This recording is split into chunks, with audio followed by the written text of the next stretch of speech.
Good morning. I'm on to M on my A to Z of women's health, and I can't let this opportunity pass without talking about menopause. And that's all I want to do here is just open up a discussion about menopause, perimenopause, and postmenopause. Just let's get talking about it. A few years ago, I went around to different women's groups and I gave talks on menopausal issues. And in some places, I was really welcomed in. But there was one particular group, and there was about 28 women there, and the majority of them kept their heads down for the entire talk, and I was going on for about an hour.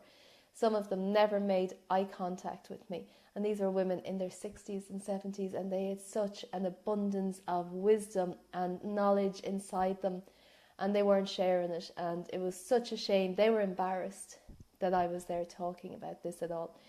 So I have been interested in menopause and excited about it since my early 30s, when I read a book called The Wisdom of Menopause by Dr. Christiane Northrup. And I would advise all women to get this book. It doesn't matter what age you are, but in this she talks about how we step into our own power in menopause and in perimenopause. Menopause is not a disease, it's not a deficiency, it's a change. It's a physical and mental change, and change is unsettling and it can be hard, but it has amazing benefits as well. Menopause tends to focus on a lot of issues in our lives, and it can be our relationships, our families, our jobs, and a lot of women are coming to me saying, I am not happy with this, I'm not putting up with this, I'm making a change. And that affects everybody around them as well as themselves. And then physically, of course, there are hormonal shifts. There could be problematic periods for years, headaches, sweats, skin issues. But our body has different requirements when we move through our 40s into our 50s and into our 60s, and things that they could tolerate years ago, it now can't tolerate. So dairy is often an issue. Wheat, coffee, wine, all these things can aggravate some of the hormonal issues. So that's all I want to do today, is talk about it and get us all talking and help us feel comfortable talking about this. And my one tip for today is get your adrenal glands into the best possible stage that they can be in.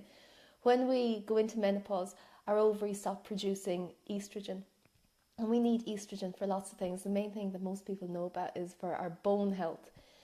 But as the ovaries stop producing it, the adrenals produce even more estrogen. So it's not true when we think we have no estrogen left in our bodies. We'll have loads, we have enough.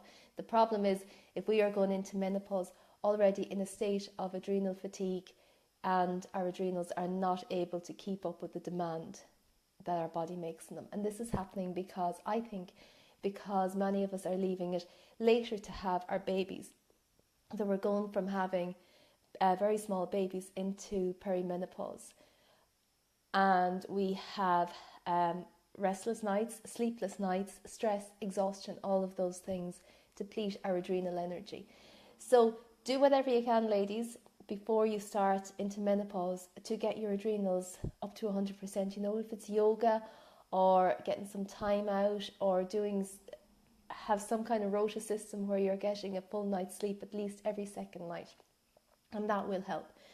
And then I can sort out the rest. You don't have to put up with any physical or mental symptoms that are uncomfortable. Just call me and book a consultation and we'll have a chat. So that's what I'm leaving you with today. M is for menopause, and let's just get talking about it. Okay, have a lovely day. Bye bye.